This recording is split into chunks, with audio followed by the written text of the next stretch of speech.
ever feel like you're stuck, translating everything in your head before you can like speak English? Like your brain's hitting the brakes every time you try to like get the words out. Yeah, it's like you're driving a stick shift and you keep stalling out. Right. Exactly. Well, today we're ditching that translator and diving into this really fascinating world of like developing what they call a fluent English brain. That's the dream, right? Yeah, it's that state where English just flows, naturally without all the hesitation. Without thinking about it. Without thinking about it. Yeah. We're taking inspiration from this podcast, Unlock Your Fluent English Brain. Oh, yeah. They have some really great stuff. They do. They have this really cool idea that fluency, it's not about, talking super fast like a speed demon. It's not about just like getting the words out as fast as you can. Yeah. Right. It's about ease. It's about confidence. Confident. Being comfortable with the language. Exactly. Imagine you're in that big meeting, right? Oh, yeah. You're not like fumbling over your words. Not stressing about every little thing. But you're just there, Just expressing yourself. Yeah, presenting your ideas in clear flowing English. That's the goal. That's the goal.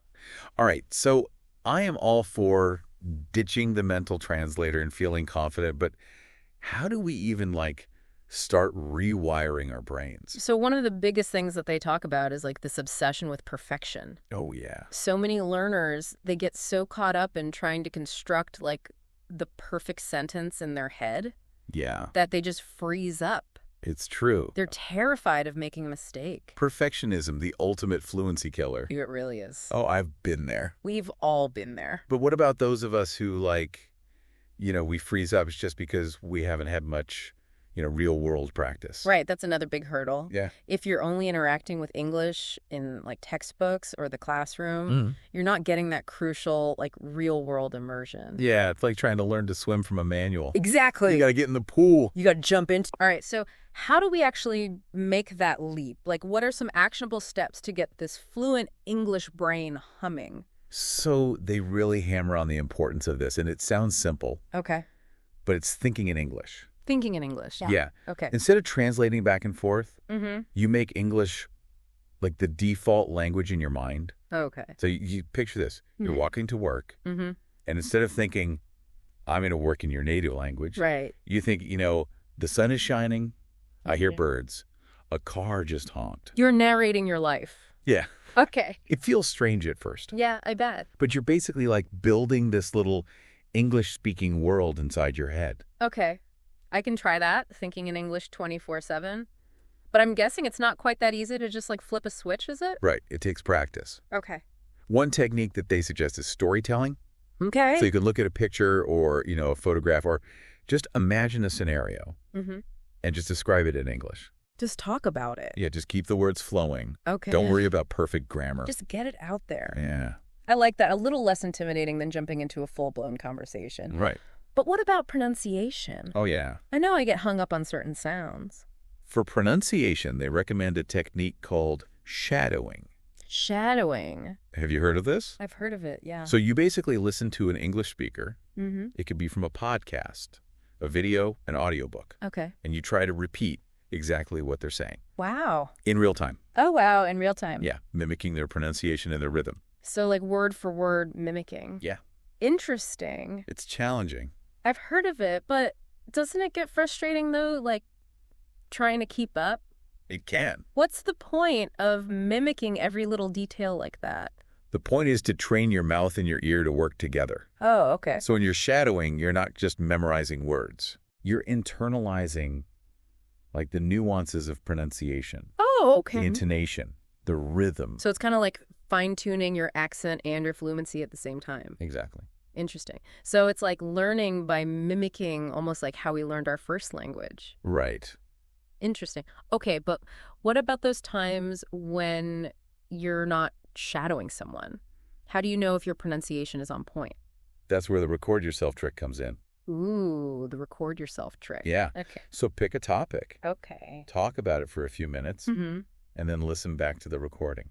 Ugh, that's tough. It can be brutal, Yeah. hearing your own voice, I hate hearing my own voice. but it helps you catch those like sneaky pronunciation errors Okay. or those times when you hesitate. Right. No more hiding from your weaknesses. All right, so I can see how that would be helpful, even if it's a bit painful. But speaking of pushing your boundaries, what are some other ways to actually get comfortable with speaking out loud?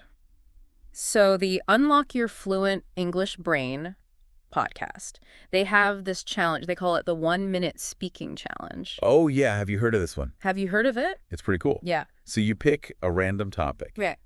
You'd set a timer for 1 minute, and you just talk. You just talk. Nonstop in English. Oh my gosh. Doesn't matter if you mess up, you repeat yourself, you go off on tangents. So you keep going. The goal is to keep those words coming out.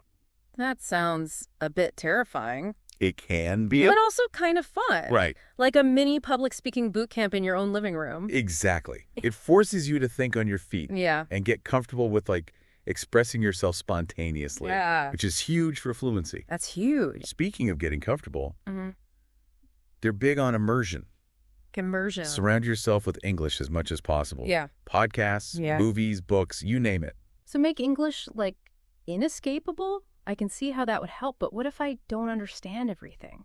That's okay. Really? You don't need to catch every single word. Okay. It's more about getting your brain used to, like, the rhythm and the sounds of English. So it's like passive learning. Even when you're not actively translating, your brain is still, like, absorbing. It's learning by osmosis. Osmosis. Okay, I can get behind that. But, Yeah. you know, even with the best techniques, language learning, it can be a grind. Oh, yeah. It's tough. How do we stay motivated? How do we avoid burning out? So they have some good tips for that, too. Okay. First, celebrate those small wins. Okay. Instead of focusing on, like, how far you have to go. Right. Acknowledge, like, how much progress you've already made. That's so important. It's so easy to get discouraged, like, comparing ourselves to native speakers. Right. Or, you know, feeling like we're not moving fast enough. It's a journey. It's a journey. You focus on those little victories. Like what? Maybe you nailed a tricky pronunciation. Or you had a conversation without freezing up. Okay. Yeah.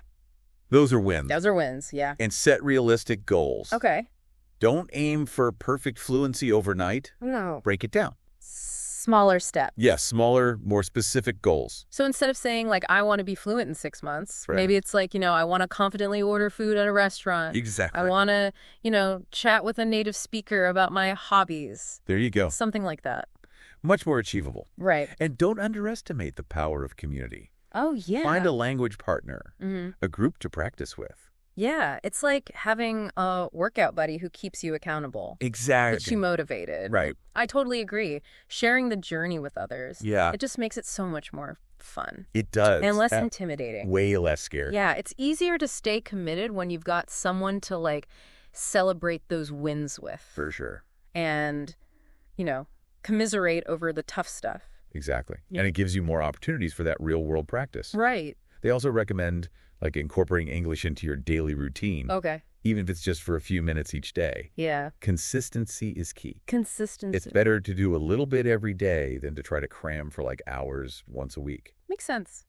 It's like any skill practice makes it more automatic. Right. Do you have any, like, creative ways that I could make English part of my daily life? Oh, tons of ideas. Okay. One thing you could try is, like, changing the language settings on your phone Oh. or your social media to English. Interesting. It's a simple way to immerse yourself without even thinking about it. Yeah, but wouldn't that make using my phone kind of a chore? It might at first, Yeah.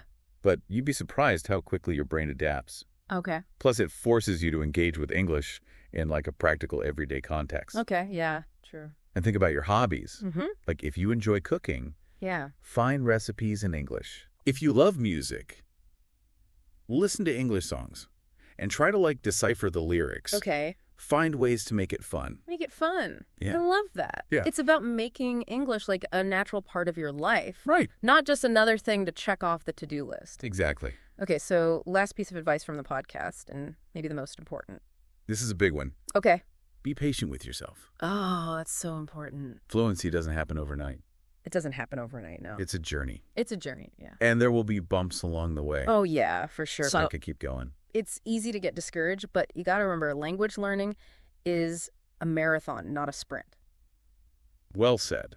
So we've covered a ton of strategies, from thinking in English and shadowing Right. to immersion and finding a language partner. Mm-hmm. And let's not forget the power of mindset, Huge. celebrating those small wins, Yes. setting realistic goals, and being kind to ourselves along the way. It's all connected. I'm feeling inspired. Me. I'm guessing our listeners are feeling inspired too. I hope so. But before we wrap up, it'd be great to give them, a concrete next step. Yeah. If someone is feeling overwhelmed by all these options, Mm-hmm. what's like the one thing they can do today to get started? If I had to pick just one, I'd say go back to that 1-minute speaking challenge. Yeah, that one really stuck with me too. It's just so simple, It is. but powerful. Yeah, no pressure, no judgment. Just you and the timer. Let those words flow. Yeah. And it's a great way to get over that initial fear of speaking Yeah, and build that I'll confidence. build some confidence. Yeah. Plus, it forces you to think on your feet Mhm. and come up with ideas in English, Right. which is a huge part of fluency. It's huge. Yeah. I can see how doing that consistently could really start to rewire your brain. Totally. Those 1-minute bursts could easily turn into 5 minutes, then 10. Right. And before you know it, you're having full conversations without even thinking about it. It's all about building that momentum. Momentum. And remember, every time you speak, even if you make mistakes, Yeah. you're strengthening those neural You're pathways getting better. that lead to fluency. So what does this all mean for you, our listener? We've learned that fluency isn't some magical talent reserved for a select few. It's a skill. It's a skill anybody can develop. Anybody can develop with the right tools and the right mindset. Exactly. The key is to stop translating, start thinking in English, immerse yourself in the language. Right. And embrace those inevitable mistakes as stepping stones on your path to fluency. They're proof that you're learning. They are, yeah. And remember, you don't have to go it alone. Find a language partner. Join a community. Surround yourself with people who support your goals. Yes, celebrate every little victory. Every single one. And never underestimate the power of consistency. Even 5 minutes a day can make a huge difference. Absolutely. And to help you on your journey, I want to leave you with this challenge. Okay, I like this. Commit to doing the 1-minute speaking challenge every day this week. I love it. See what happens. You might surprise yourself with how quickly things start to click.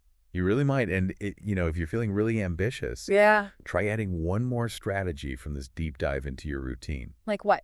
Maybe it's listening to an English podcast on your commute or changing the language settings on your phone. Those are great ideas. So small steps, consistent effort, and a positive attitude. There it is. That's the recipe for unlocking your fluent English brain. Love it. As you embark on this exciting journey, I want to leave you with one final thought-provoking question. What if you could unlock your fluent English brain within a year? Ooh, good one. What would that open up for you? Think about it, dream big, and keep speaking your way to fluency.